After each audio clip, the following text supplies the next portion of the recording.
Hello everyone and welcome back to another Babbling Irons video with myself and Sloth today. This one's quite an interesting one. It's going to be our top picks for the striker position this summer if we could potentially get a striker in the door under Lopetegui this summer, which I think is going to be a high priority on the list. And yeah, we've got a few fairly ambitious moves. We've got some more of the safer options that we think will be a little bit more realistic or achievable. And then we've got some ones that are a little bit more optimistic as well, but definitely achievable given the current circumstances. So, Sloth, without further ado, we'll get straight into it. A lot of good strikers out there right now in Europe, and not even just in Europe, but across the continents. But yeah, a lot of our focus is on European talent right now on this list of, I think we've got 5 or 6 players to go through. So this is a player we've done a breakdown on before. It's a very ambitious move. It's very unlikely to happen, but Victor Boniface of Bayer Leverkusen, still only 23 years old, 23, 24, got 14 goals and 9 assists this season.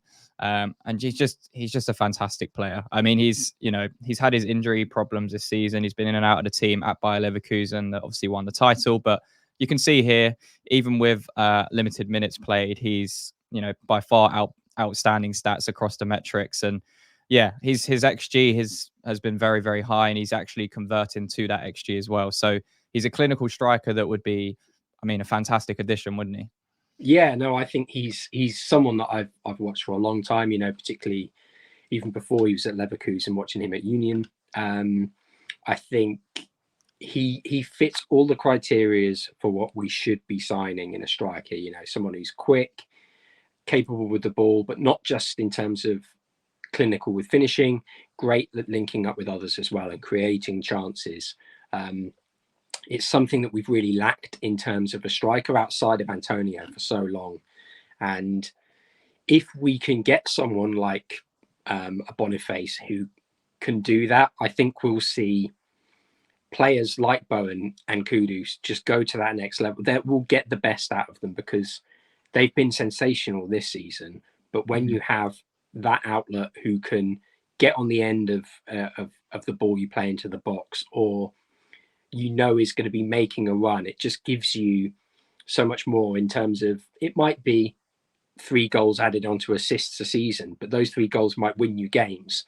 So it really does push the forward side as a whole. And Boniface is someone who, in my opinion, we've kind of missed the boat on. It should have been someone we went for 2 seasons ago, but it's a case of he's probably going to join us, and you've got to worry about the injuries because this season he has been out for quite a few of Leverkusen's games, and that's not necessarily his fault. But when you look at some of the other major injuries he's had outside of muscle injuries this season, they've been cruciate ligaments in both knees. Yeah. So it's really one that you kind of go, oof, maybe we should give this a bit more thought. Yeah, injuries and West Ham, probably not the best combination, is it? So, exactly. Yeah, I completely agree. I think that one was where, obviously moved to Bayer Leverkusen for around 20 million euros. Maybe, I think it was last season. And it's a shame that one's probably missed a boat, as you say, but he is a fantastic striker, even with the injury problems he's had. And, it would be a very ambitious move. Obviously he's got Champions League football right now in one of the best European sides across the whole of Europe, and playing under Xabi Alonso. So that's a very difficult deal to get done. But this next one's quite interesting. It's someone we were linked to last summer as well. It's a striker we definitely spoke very positively about as well at the time, and it's Santiago Giménez of Feyenoord. Again, same age, still only 23 years old, might be 24 now, but yeah, his statistics as well. He's been scoring again for fun in the Eredivisie this season. He's scored 23 goals and got 6 assists in 30 appearances in the Eredivisie, which is, I mean, it's a ridiculous return, isn't it? And it's a player that he joined Feyenoord 2 or 3 seasons ago now, and yeah, for 6 million euros at the time, it was a fantastic deal for Feyenoord to get done. We're now looking at a fee that could be a lot higher than that, to be honest, but it's a player we definitely liked at the time when the links came out last summer, Sloth. So what do you like about Giménez, and is this a little bit more of a realistic one to go for than the likes of Boniface? I think he's definitely more achievable than Boniface because I mean, while Feyenoord will have that European football, they will have Champions League football. I think it's also a case of you're perhaps looking at a side that could get quite a few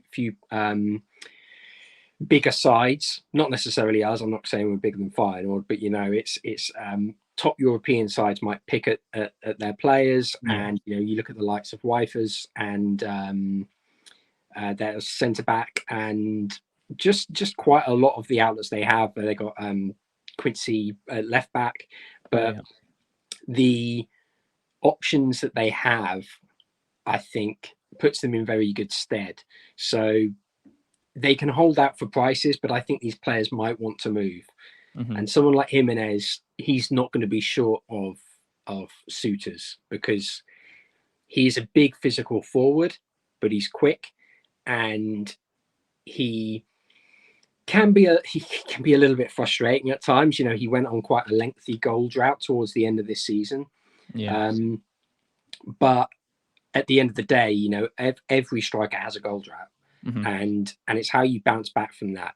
The strikers that we've been talking about so far, and quite a number of the strikers in this list, have all had dips in forms at time, and it's how you bounce back from that. And if he gets a big move to, say, the Premier League, and he gets in a side with pace around him, like he's got at Feyenoord, I would not be surprised if he does carry the sort of goal scoring form that he's shown over to the Premier League, because he's someone who will stick his head on the end of anything. He's big and strong athletically, so he will win a header, but he'll also outmuscle the defender, and he's able to carry the ball. He's not technically sound all of the time. He is prone to having a harsh touch or a heavy touch at times, but quite often, if he's in and around the 6-yard area or in the penalty box, he's a bankable asset. He's someone that you're going to feel confident with in front of goal. How much do you think that deal would probably take to get over the line? Because, as you mentioned, he did have that goal drought, but still 29 goals and assists return in 30 appearances in the league is very, very good. It really is of the highest quality. So how much would you, reasonably expect this deal to cost West Ham? I would be amazed if he's under £35 million, to be honest with you. I think he is someone who, while it does give a big profit margin, I think, as we found many times, the striker is quite a hard position to sign, and particularly where Feyenoord are, they're probably much more comfortable with the fact that they could lose a central defensive mid or a centre back, maybe even their left back, and buy someone in. Whereas losing, 29 goals and assists for the season, that is really hard to replace. And they have had a very high attacking output this season. They've been really fun to watch. If anyone is interested in what Liverpool will be playing like, it's a really fun, high intense, and not quite rock and roll football like they used to under Klopp. But Giménez is someone who will lead the press, and that's what you can guarantee with him is this sort of hard-working style. And I think that's what West Ham fans would really like about him as well. He's a very passionate player. Yeah, 100%. I would love that deal to go through. He's definitely one of my top picks for the summer. Staying in the Eredivisie though, Sloth, it's definitely someone who's high on Mike's radar as well. He's been fantastic hit for Ajax this season, and that's Brian Brobbey. Not Bobby. Still only 22 years old. His return has been fantastic. Similar to Giménez, he's got 18 goals and 10 assists in 30 Eredivisie appearances this season, and he's just been, again, another really exciting young forward that would be a really good addition to West Ham. So obviously playing for Ajax, they've had their struggles recently, but it looks like they've, for 18 goals and 10 assists in 30 appearances, that is a fantastic return for someone who was 21, 22 years old this season. So how does he compare to Giménez in terms of stylistically? And why would he be such a good signing for West Ham this summer? Well, he's a lot rawer than Giménez. I did see a comment the other day where someone described him as the very worst attributes of Antonio, but with far higher sort of return on the chances he gets. And I think that's quite a good way to describe him. He can be quite clinical at times, but also you would not be surprised if he just shanked it into row Z in quite an easy opportunity. He's that sort of player, but it's his physicality and work rate that also creates those chances. And his size, his physical strength from his size, and also his pace is something that I think would really help him adjust the Premier League. He does create chances for others. And I think where we see Antonio do that a lot, or where we have done in previous seasons, it would really transition well for a player who plays in quite a similar way, but perhaps is a bit fresher in the legs. And he did have a failed move to Germany. He had a move to Leipzig that didn't work out at all. I think he went there as a free transfer, and he ended up coming back to Ajax from there. But I think it was just a case of a move a bit too early in his career, and Leipzig had a really strong squad at the time. So it's a case of he didn't quite get the chances, and when he did, he showed perhaps more of those raw Antonio traits than he would have liked to. Yeah, I think he was still only 19 years old when he went there. So yeah, it's very young, very, when you think of the Brazilian talents we're currently linked with, they're kind of around 18 years old, 19 years old. There's so much room for potential, and it does look like he's starting to progress. Like you say, this season with Ajax, he's been really, really good. I think fans would be a little bit more accepting of someone that is Antonio-esque but can score more goals. I think that's always been the frustration with Antonio, hasn't it? It's been the lack of clinical nature. But again, we're going to have to be expecting some rough misses if he does join. So out of those two, Sloth, who would your pick be, based on not just the budget that it would cost, but that stylistically, who would you rather have it at West Ham? I mean, I like Giménez as a big number 9. He's someone who I think would be that good balance of replacing Arnautovic, that player who is confident on the ball, gives you an outlet, but will put himself about as well. And he has had a few red cards in his recent seasons, but I think it's quite often that's what makes him the player he is. It's a case of he will make a challenge or he'll get himself fired up. And quite often West Ham fans love that in their strikers. Love it. Personally, I think I'd be edging more towards Giménez, just because with our playing style, I think he could maybe... I think he'd be more clinical.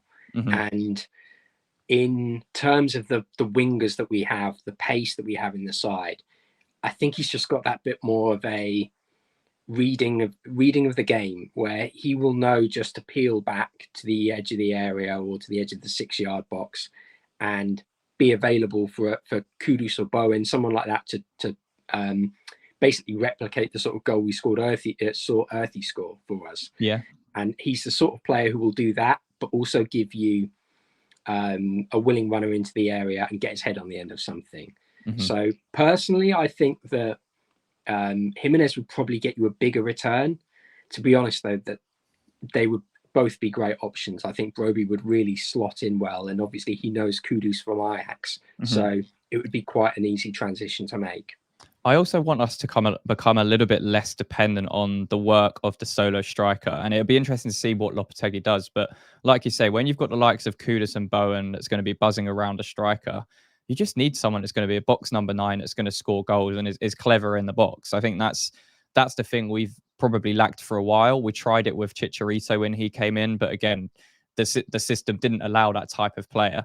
And it's been tried and tested over the years with West Ham. It just doesn't work out when we stray away from the system we're trying to play. So I think we just need that box 9 again that can link up play, can feed off of the likes of Kudus and Bowen, because their delivery is fantastic, both of them, from wide areas. We've seen it this season, whether it's Kudus crossing to Souček at the back post, whether it's Bowen crossing for Antonio. Like, with the deliveries normally pretty much bang on, and obviously we've got the likes of Ward-Prowse in there as well. So yeah, I think Giménez would definitely be my pick out of the two. I think Brobbey would be an interesting move as well. It would be an exciting move.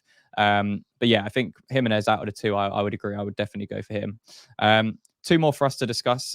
Your top pick's going to be last, Sloth, and it's a player that most people are aware of, but we'll go outside of that for now. And talk about someone that's been fantastic again in League R this season, and that is Jonathan David of Lille.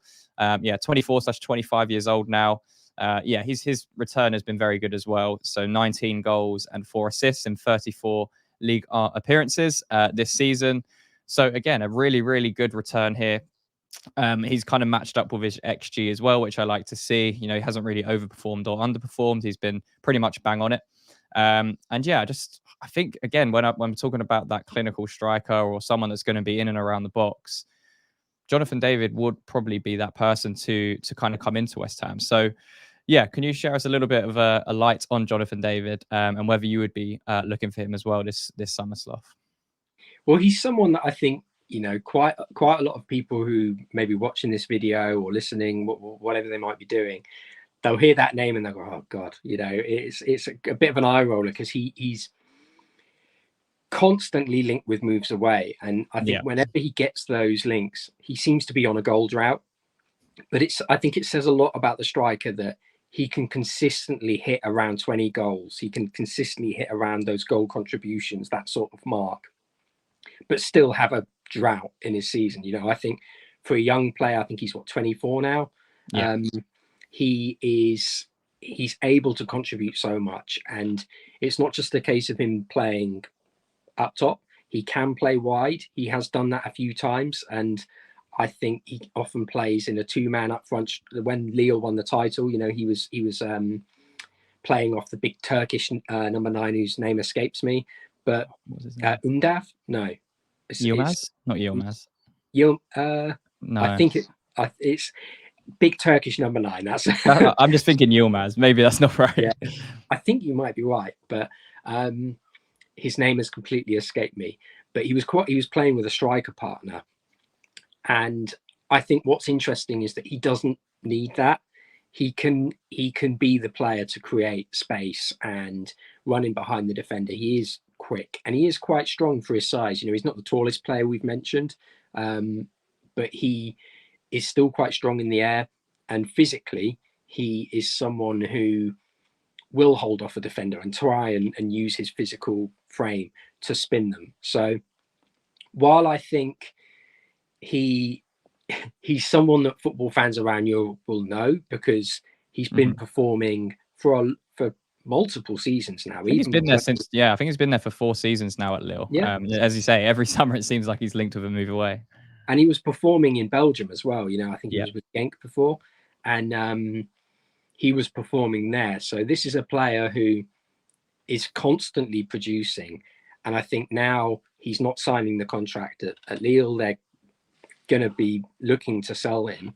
I think if he's available for around 25-30 million pounds, I think it's a very smart buy for someone. And as a quick, clinical at times finisher, I think he could be a really smart pickup for someone.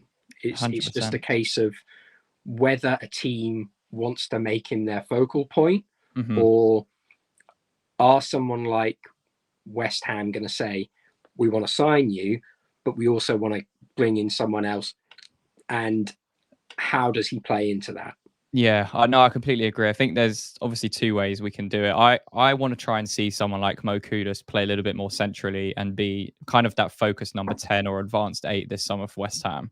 So if it is to be someone like David, they're almost going to work as a pair. And again, you can go both ways, because if you bring in someone like Giménez or the player we're about to mention after this, it's someone you're linking off. It's someone that you have that kind of, what we saw with Jesse Lingard when he was running off Antonio, etc. You have that as well. So I really like David, man. He's a fantastic player in my eyes. And I think, at 24 years old, like you say, he's been consistently scoring, and his output's been fantastic. We're thinking of a striker that will get us 15 goals a season. I think he would pretty much be around that mark for me. I think he's scored at least 15 goals in the Ligue 1 in his last 3 seasons for Lille, which is a really good achievement. He got 24 goals last season in the league. So he's proven it for 3 seasons now that he will score goals in, a league that gets a little bit of discredit, but is actually a very competitive and tough league, because, a lot of the players we mention in our breakdowns come from Liga, and a lot of the talent that is found is coming from that division right now. So it's definitely an interesting move.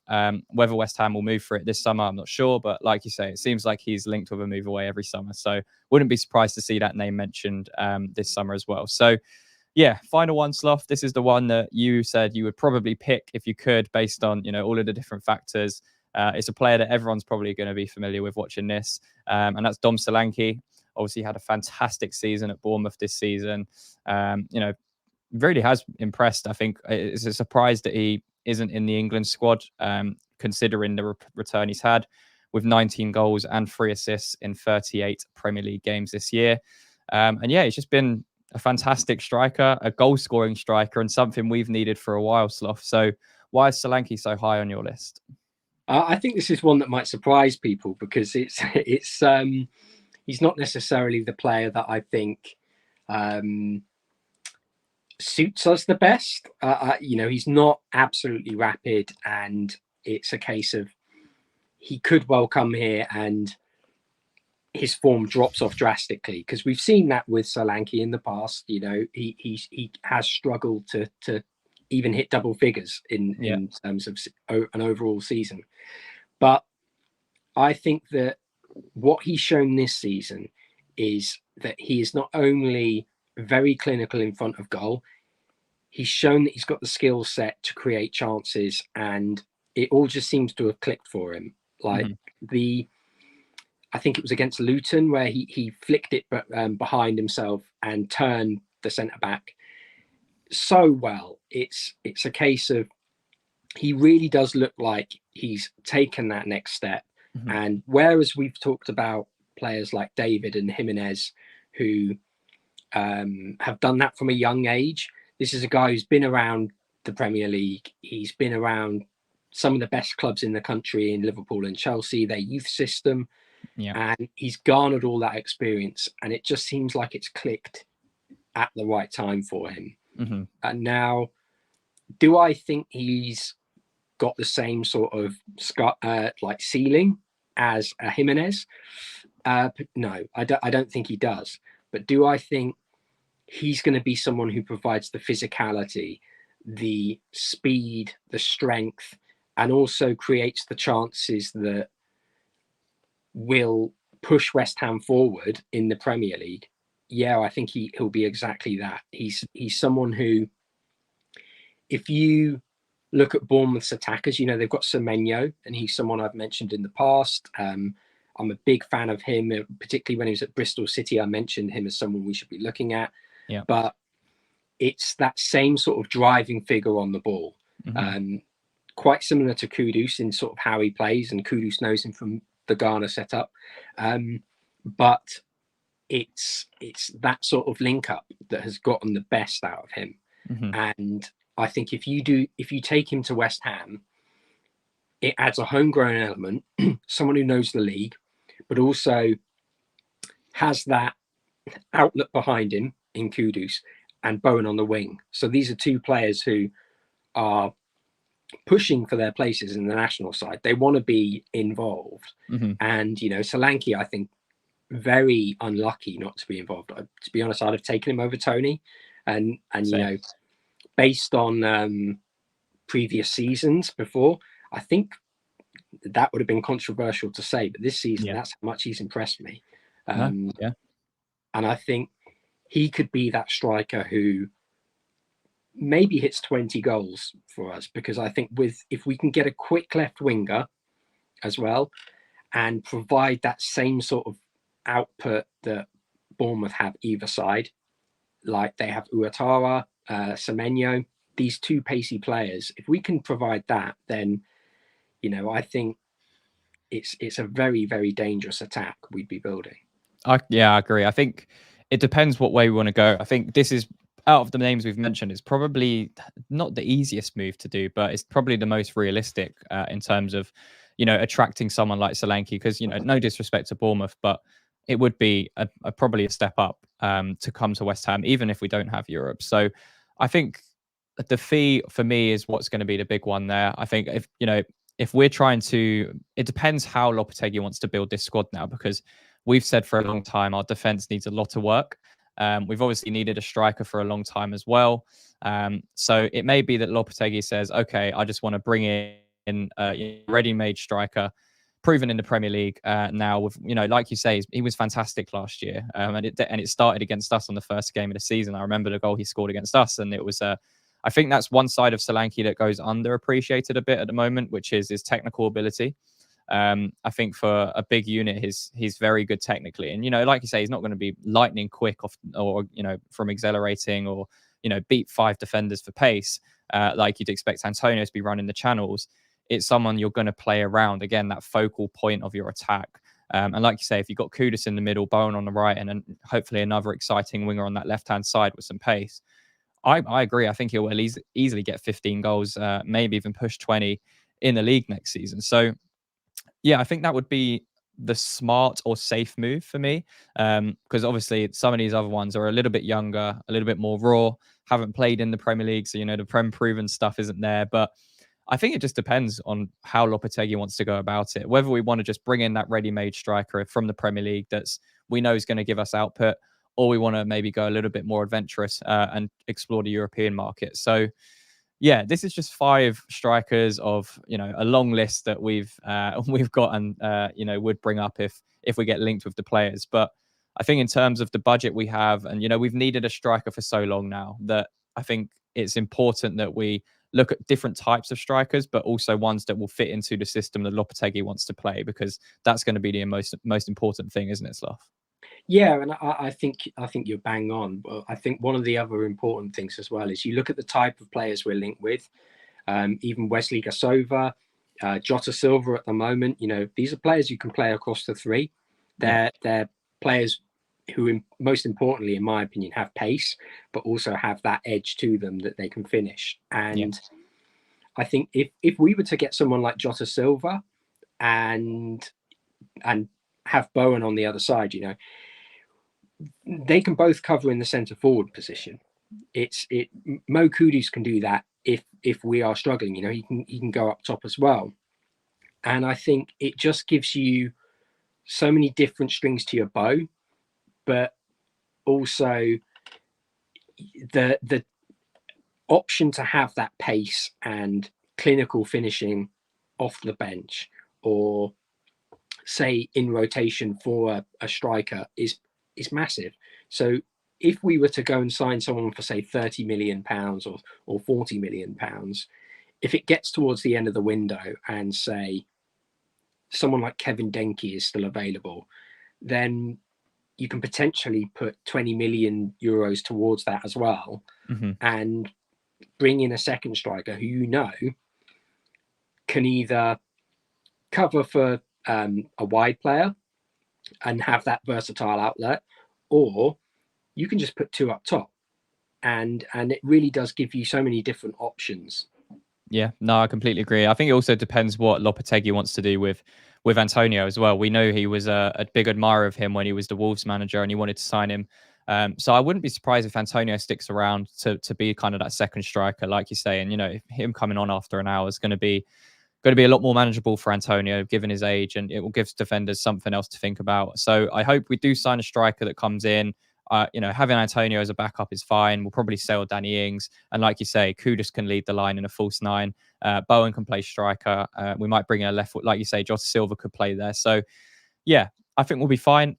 These are, you know, a few of our picks. Let us know in the comments down below if we've missed anyone off, or anyone else in the European market, or any market really, that you'd like to come in and be the starting striker for West Ham next season. And yeah, let us know why as well. It's always interesting to hear your thoughts. So yeah, if you enjoyed today, leave a like on the video, subscribe to the YouTube channel as always, and Sloth, until next time. Come on, you Irons.